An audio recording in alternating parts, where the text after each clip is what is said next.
The United States is now on the verge of World War III. That is not my statement.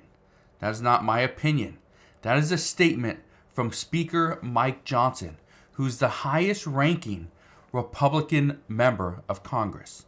Now, why is this such a big deal? Well, it's a big deal because of what is happening around the country, what is happening in the Middle East, and who is involved. And I've said this before. The group that is involved over in the Middle East has sleeper cells here in the United States. And the United States has been warned several times to not get involved in this situation. However, we are far past that and we're getting involved. Today I want to break down what's going on. We're going to listen to Speaker Mike Johnson, what he has to say regarding the tensions around the world, but also what he sees as a fix. So we're going to break this down in just a moment, but all I ask is one thing. It takes 2 seconds. Go ahead, hit that like button if you enjoyed these daily updates. And now, let's begin.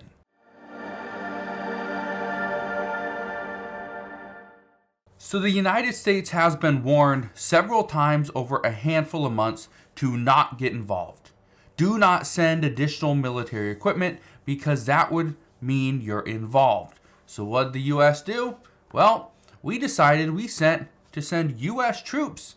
So we deployed U.S. troops to Cyprus as fears of a wider Middle East war intensified. Yeah, we sent troops to Alaska as well, but Alaska is part of the United States. Sending any troops to the Middle East is actually only an escalation of tensions and potentially war. But listen to what Speaker Mike Johnson had to say. Listen to this right here. We're on the verge of World War III. This is the most dangerous time since World War II, and you have to have steady hands at the wheel. You've got to have strength. You have to have a leader in the White House that our adversaries fear. So he says you have to have a leader in the White House that our adversaries fear. Well, that is not President Biden. That is not Vice President Kamala Harris. Nobody fears those two. This is one of the reasons why Iran and other nations have actually been accused, and there's some proof here that they are attempting to cause issues with former President Donald Trump's campaign. They're leaking information to the Democratic Party. Why? Well, they do not want former President Donald Trump to win. If former President Donald Trump wins, yes, we could send troops to another country, but the big thing here is he vows to end these wars. The war between Russia and Ukraine, he says, would end. This is one of the reasons why him and the Ukrainian president, Zelensky, have actually spoken. They just met recently, and they talked about this and said that, yes, this needs to be, we need to finish this as soon as possible. But listen to what else Speaker Mike Johnson had to say. Do you support that $8 billion more for military aid to Ukraine? Well, the funding that Congress voted on months ago was important to prevent Russia from taking the capital city of Kyiv and setting up on the border of Poland, which would have then required us to fulfill our NATO obligations and send our soldiers there to help defend a NATO ally. We couldn't do that. As I said very clearly, I would rather send bullets to Ukraine than boys, American soldiers. But this.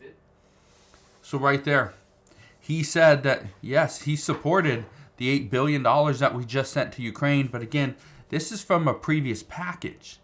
Now, the money that was sent, like he said, was to prevent Russia from setting up or taking over Kyiv and setting up on the border of Poland, which then the U.S. would have to pretty much send troops, more equipment over to the area to prevent Russia from overtaking a NATO ally. So again, this is something that we knew was coming, but how and to what extent do we push this? Again, and I bring this up because what just happened earlier today. Look at this right here. It says Hezbollah confirms leader Hassan Nasrallah is dead. It says Hezbollah confirmed the death of its leader. It says Israel said earlier that yes, they killed him on Friday in a strike on Beirut. And it says Nasrallah, who's led Hezbollah since the early 1990s, was a key ally to Iran. Okay. So this just happened. Hezbollah has confirmed it. Now we're waiting for the response, the retaliation. Again, we know it's coming. We know this is coming. It's just a matter of time. But the reason why I'm bringing this to your attention is simple. The United States is looked at as an enemy because we continue to provide resources to Israel. We continue to provide resources to Ukraine. So are we going to go to war with Hezbollah, with Hamas, right? We've already had several run-ins with the Yemen Houthis.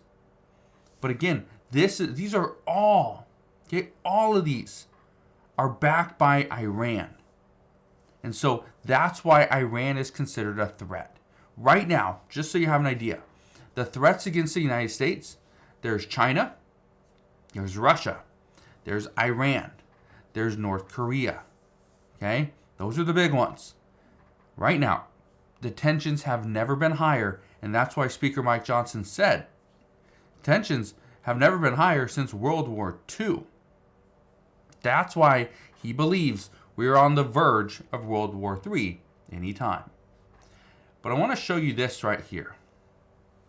Defense Secretary Lloyd Austin believes casualties in all-out war between Israel and Hezbollah could equal or exceed those in Gaza.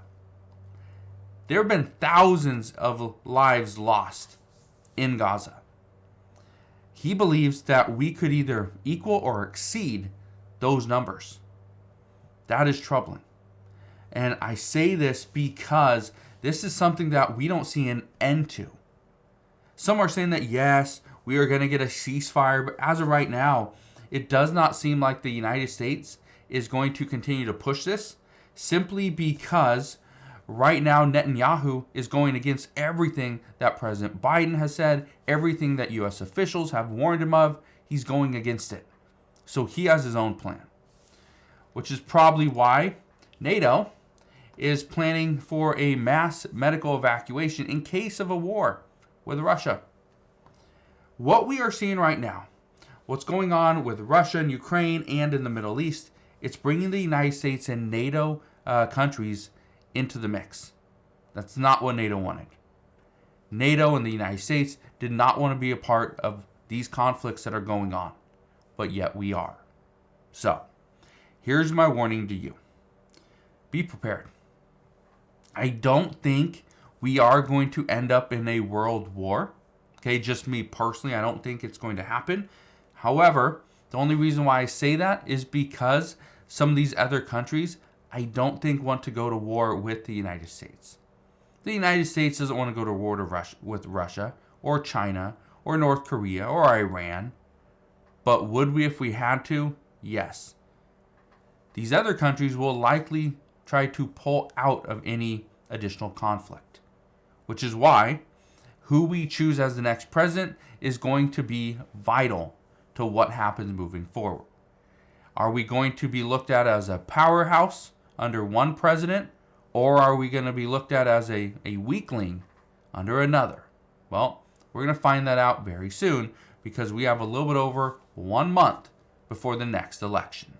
So, as we get any more information on this, I promise I will bring you all the latest news and updates. But as of today, that is what we know. So again, thank you guys for watching. Consider subscribing, and I'll see you guys on the next one.